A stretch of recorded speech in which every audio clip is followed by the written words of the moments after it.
అందరికీ నమస్కారం అండి. నేను గత 15 సంవత్సరాల నుండి ఈ ధ్యాన మాతృత్వం క్లాసెస్ అవి తీసుకోవడం, పర్సనల్గా నేను గర్భవతిగా ఉన్నప్పటి నుండి మా అమ్మాయికి ఈ ప్రెగ్నెన్సీ నుండే ధ్యాన మాతృత్వం మొత్తం పాటించడం వల్ల, అలానే చిన్నతనం నుండి నేను ధ్యానం నేర్చుకొని గర్భవతి అయినప్పటి నుండి ఇలా పద్ధతిలో పెంచాలి అనే ఒక ఉద్దేశంతో ఈ ధ్యాన మాతృత్వం ఫాలో అయినప్పుడు చాలా అద్భుతమైన రిజల్ట్స్ వచ్చాయండి. ఎంత ఒక నిజంగా ప్రెగ్నెన్సీని జాయ్ఫుల్ ఎక్స్పీరియన్స్గా పొందొచ్చు అనే విషయాన్ని నేను తెలుసుకున్నాను. అదే రకంగా లాస్ట్ 10 years నుండి నేను విశాఖపట్నంలో ప్లే స్కూల్ రన్ చేస్తూ ఉన్నాను.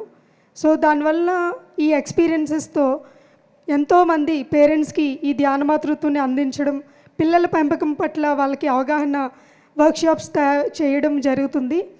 సో ఇందులో భాగంగా మేడం చెప్పినట్టు ప్రెగ్నెన్సీ నుండే తల్లి కనుక పిల్లలతో గర్భం ధరించినప్పటి నుండి మాట్లాడుతూ ఉంటే పిల్లలు చక్కగా విని అర్థం చేసుకొని మన తల్లి మాటలు ఎస్పెషల్లీ, ఎందుకంటే తల్లి అప్ టు 7 years వరకు ఏది పిల్లలకి జరుగుతున్న బాధ్యత వహించవలసింది మదరే. కాబట్టి పిల్లలు అద్భుతంగా పెరగడానికి తల్లి ఖచ్చితంగా బాధ్యత తీసుకోవాల్సి ఉంటుంది.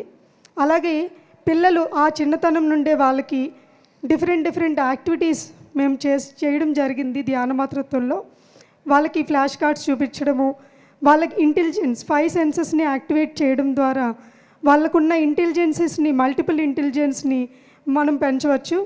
అవన్నీ కూడా నేను స్వయంగా మా అమ్మాయికి చేసి ఎక్స్పీరియన్స్ పొందాను. చాలా అద్భుతమైన రిజల్ట్స్ వచ్చాయి. మొదట్లో అవి నిజంగా ఇంత వర్క్ అవుతుందా అని నాకు తెలియలేదు. ఎందుకు అంటే నాకు తెలిసిన విషయాన్ని బాగా చెయ్యాలి అనే ఒక ఉద్దేశంతో 100% చేయడం జరిగింది ఆ టైంలో. సో దాని రిజల్ట్స్ కంటిన్యూస్గా తను మంచి బుక్ రీడింగ్, 100 పుస్తకాలు, పత్రి సార్ చెప్పిన మంచి పుస్తకాలు కూడా తను స్పిరిచువల్ బుక్స్ని చదవడం జరిగింది. సో దానివల్ల మనకి పిల్లల అండర్స్టాండింగ్స్, మెయిన్గా తల్లి ఎప్పుడైతే గర్భం నుండి పిల్లలతో మాట్లాడడం జరుగుతుందో మంచి అండర్స్టాండింగ్స్తో పిల్లలు ఉంటారు. మనం ఎక్కడికి వెళ్ళినా, ఏ ప్రదేశానికి తీసుకువెళ్ళినా అందరితో కాదు, పిల్లలు చక్కని నవ్వుతూ హ్యాపీగా జాయ్ఫుల్గా ఉంటారు అనేది మనం ఎక్స్పీరియన్స్ చేయొచ్చు ఈ ధ్యాన మాతృత్వం విధానంలో. అలానే వాళ్ళకి ఈ ఏదైతే కళలు అన్నీ మనం చిన్నతనం నుండి నేర్పించగలుగుతున్నామో, సహనంగా పిల్లల్ని పెంచడం మనం చేయగలుగుతున్నామో, మన అత్యుత్తమ బాధ్యతల్లో పిల్లల్ని తీర్చిదిద్దిన వారం అవుతాము. So thank you so much for this wonderful opportunity, madam.